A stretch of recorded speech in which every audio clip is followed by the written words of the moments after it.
At the beginning of the movie, we see an experienced fisherman heading out to sea. Like thousands of times before, he casts his net from the boat, but something goes wrong and the net gets caught on something on the ocean floor. The fisherman dives down, but he can't make it back to the surface as a huge school of fish surrounds him. Charlie, a lighthouse keeper, calls her colleagues in Germany to discuss current affairs. She's interrupted by a signal on her monitor and rushes off to investigate. Charlie has to swim to the duty buoy to dive into the water and retrieve a sensor that somehow got tangled up in fishing nets. Strange things are also happening in Canada. Leon, a young whale researcher, is called to Vancouver's City Beach, where a giant killer whale washed up a couple of hours ago. After examining the animal, he heads to the fishing dock to find out who among the poachers caused serious cuts to the killer whale. An old fisherman takes Leon to his boat and shows him the bitten side of the vessel, which was used to try and overturn the killer whale. Leon doesn't believe this story, but the man is sure that the fisherman wouldn't lie to him and that they had to destroy the whale to save themselves. Charlie and her new friend launch a repaired sensor into the ocean, tasked with tracking marine animal population. They notice methane ice fragments around the boat, which often rise to the surface, but today there are too many of them. Leon finally hears the whales and learns that they have been seen in various locations along the coast. Before heading out to sea, he calls his girlfriend Lizzie, who has already taken tourists on her boat to see killer whales in the wild. A giant whale appears next to Leon's boat. After freezing for a couple of minutes, the giant disappears underwater, but a whole pod of orcas takes its place. Lizzie takes the tourists onto the deck, and everyone watches in awe as the whales appear. The humpback giant also appears next to the ship, and the tourists are able to see it up close. The strange behavior of the whale pleases everyone except Leon, who tries to warn his friend but is too late. The next trick of the whale hits the middle of the boat. Leon arrives at the scene of the accident and tries to save those who survived the hit, but now a pod of orcas is hunting for the tourists. Leon is unable to save Lizzie.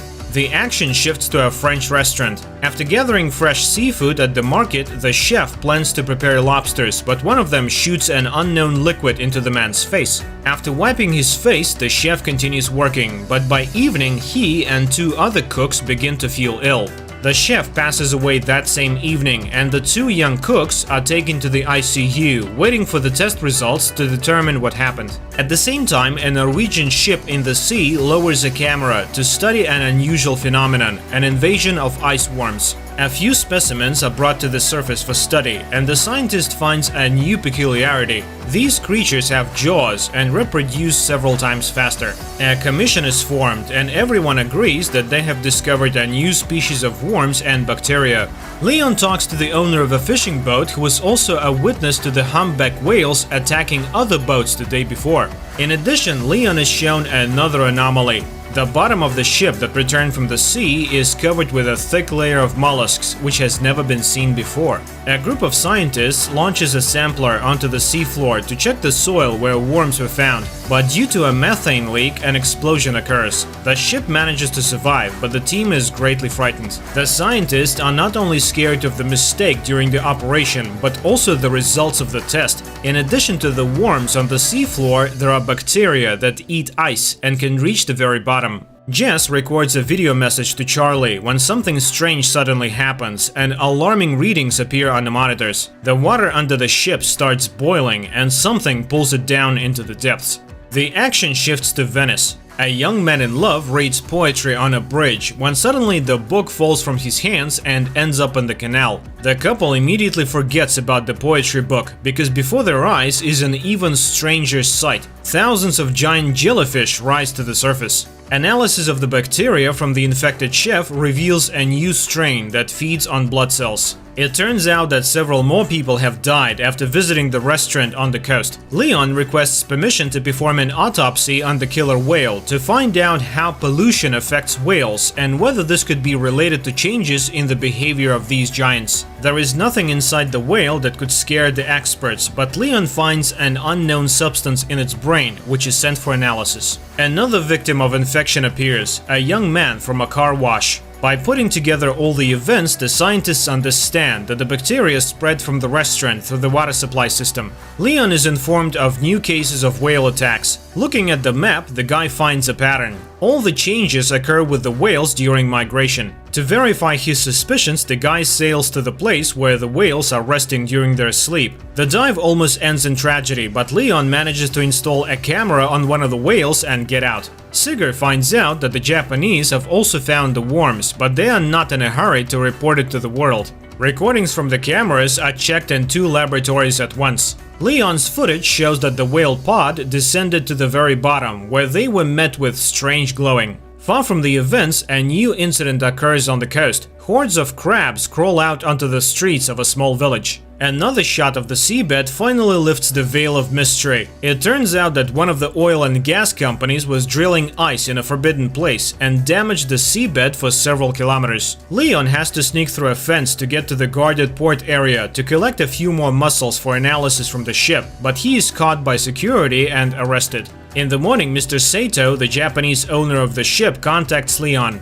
He asks the guy not to trespass on his territory in this way again, but promises to provide access to all materials for study. Charlie only now receives the message recorded by Jess a few minutes before the tragedy. When the emotions subside, the girl manages to notice some peculiarities on the recording. For example, a glow behind the porthole. Crabs are being delivered to the laboratory, which have started to emerge on the surface in different parts of the world. As expected, they too are filled with a strange substance that absorbs blood cells at an incredible speed. Charlie is reviewing the video repeatedly, not understanding what else is wrong with it. Finally, the girl's hearing catches a sound that is very similar to the sound from the deep sea recording. The girl contacts the laboratory and shows them a part of the recording that caught her attention. But her stern boss, Katarina, rejects all the scientists' ideas, considering the sound on different recordings to be just random noise. She orders Charlie to finish up the work and shut down the station for the winter without coming up with incredible theories. But after cooling down and carefully considering Charlie's words, Katarina still decides to test this hypothesis, and a helicopter with a group of scientists and a deep water device arrives on the island. The device is delivered to the island by Sigurd, and after handing it over to Charlie, he's about to leave. But at the same time, emergency messages come to the scientists on the mainland. They are only able to reach Sigurd and inform him that a terrifying tsunami is approaching the coast. Those who see it with their own eyes realize that there is no chance of survival. Sigurd manages to warn Charlie and they leave. At the conference, scientists give a report that the discovered bacteria intentionally infect humans, and soon everyone will have to flee far away from water sources. Leon tries to warn his fishermen friends about this, but none of them are ready to live on land, choosing to die in their familiar environment. Rahim meets Leon at the Institute to participate in a scientific conference. The best minds gather to discuss what is happening, and most agree that there is some force at work that wants to drive people out of the ocean. Only Katarina is against everyone else. She refuses to abandon the knowledge and convictions gained through years of experience, so she orders the group to seek a logical explanation based on science. Despite objections from their mentor, the group of scientists presents their theory to the public, convincing the government that marine inhabitants infected with bacteria are intentionally attacking humans. They even give the new intelligence a name, the Ur. However, such a version only elicits irony from top officials, who also suggest finding more scientific solutions to the problem than negotiating with an unknown intelligence. Astrophysicist Samantha Grove comes to the scientists' aid. Unlike politicians, she carefully studied the report and agrees that the strange sound on different recordings has all the characteristics of an unfamiliar world language. In addition, her team managed to capture the exact same signal from Antarctica. Another influential person, Japanese Mifuno, also believes in Sigurd's theory and agrees to finance his venture, hoping it will help to save the world. Sigurd assembles the team and informs them of the start of the mission. He suggests everyone think carefully and assess the risks, and those willing to go all the way will be waiting for an expedition to the Arctic in 48 hours. The scientists go home to say goodbye to their loved ones and warn them of their departure. The relatives of many try to persuade them to stay, but everyone understands that this is their last chance to fix something. According to scientists' calculations, the largest accumulation of intelligent bacteria is located in one of the valleys in Antarctica, where they could have lived for millions of years prior. The company is preparing to establish contact, and everyone is playing their role while giving interviews to a young journalist. Finally, the equipment on the ship starts buzzing with interference, and the scientists prepare to capture a signal from the mysterious organism. Sarah, Mifuno's assistant, sits down next to Leon at the table and confesses to him that she would have never believed in their theory if it weren't for her boss, who has proven over many years that his intuition never fails. Samantha is devising a plan. She intends to add a sound of a human child scream to the organism's audio signal and return the recording to the intelligence to show that they are ready to communicate. Charlie asks a colleague to take her with him in the diving apparatus to the bottom. The ship drops anchor and the scientists begin transmitting the sound message. Meanwhile, the daring couple gets into the capsule and prepares to dive to the depth. The whole team is eagerly awaiting any reaction, and finally movement appears on the radar and the sensors pick up a sound signal. The team from the capsule tries to contact the captain's bridge to report that their fans are malfunctioning and they are running out of oxygen, but communication is not working. The chief pilot, Luther, is ready to return, but Charlie notices some movement and turns off the lights, waiting to see what happens next. On the ship, they also notice something approaching. Sigor insists that the captain recall the submarine, but they can't reach the group.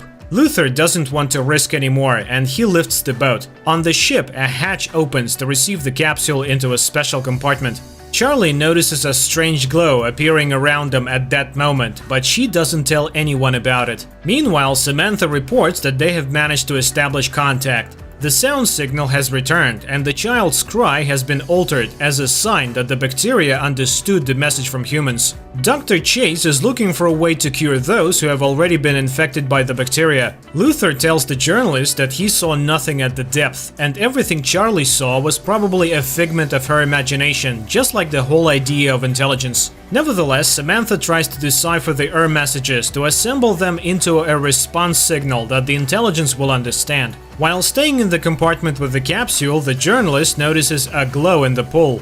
The lights on the ship go out and interference begins. When everything is restored, the captain sees the journalist's body fallen on the monitor. Chase tries to save the girl, and on her lips she notices a liquid resembling cerebrospinal fluid. Samantha tells the team and the captain that during the voltage surge there was a signal surge and it was so low that no one heard it. But most importantly, in the opinion of the astrophysicist, it originated from inside the ship. Charlie listens to what her colleagues are saying, but she never musters the courage to tell them that they brought the bacteria into the pool. Leon visits the girl, whose body has become covered in strange spots. The doctor asks the guy and Sarah for help. They must hold the girl while she takes a sample of the spinal fluid for analysis. The doctor tells the team about the results of the analysis. The substance previously found in marine creatures was discovered in Alicia's spinal cord. Chase believes that bacteria were attempting to merge with the girl's cells, and Charlie admits to seeing the glowing enter the ship with them. Samantha records a new message for the this time including an audio image from the astrophysicist. Charlie goes down to the sealed compartment without permission, and the pool starts glowing again, creating unusual shapes with the light. At that moment, Samantha receives a response message from the entity, which also contains an image. Mr. Mifuno's helicopter lands on the ship, as he wants to be present for the opening. Sigor shows him the recording from the pool cameras and the image sent in response to Samantha's message. According to the astrophysicist, they have an image of the super ocean that surrounded a supercontinent millions of years ago. According to the scientists, the reminded them that they were, are, and will be on Earth much longer than humans, and all they want is for the oceans to be left alone and not destroyed. But there's good news. Since the entity is responding to messages, the team has a chance to negotiate and reach a ceasefire. In the meantime, Chase devises a drug that can destroy bacteria that consume blood cells. This news creates disagreement within the team. Mifuno plans to test the substance in the pool, and if it works, completely destroy the Sigor disagrees with this, at least until they confirm that they cannot negotiate with the Chase tries to take the middle ground and suggests trying the drug in the pool, but not rushing to launch it into the open ocean.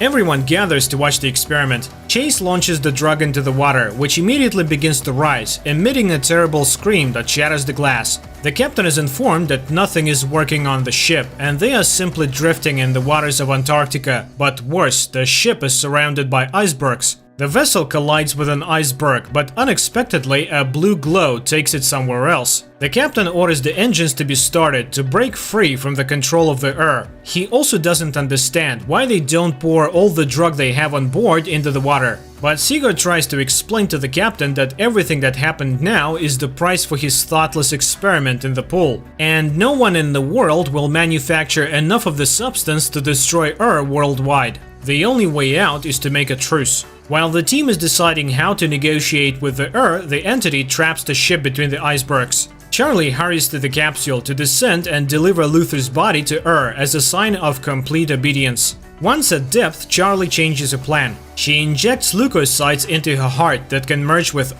and opens the capsule door. The body falls under the control of and the icebergs release the ship, while billions of lights envelop the girl underwater. Later, Charlie brings the ship to a deserted island. It opens its eyes and looks at the sky with glowing blue eyes. The series ends here. Please write in the comments what you think about this series.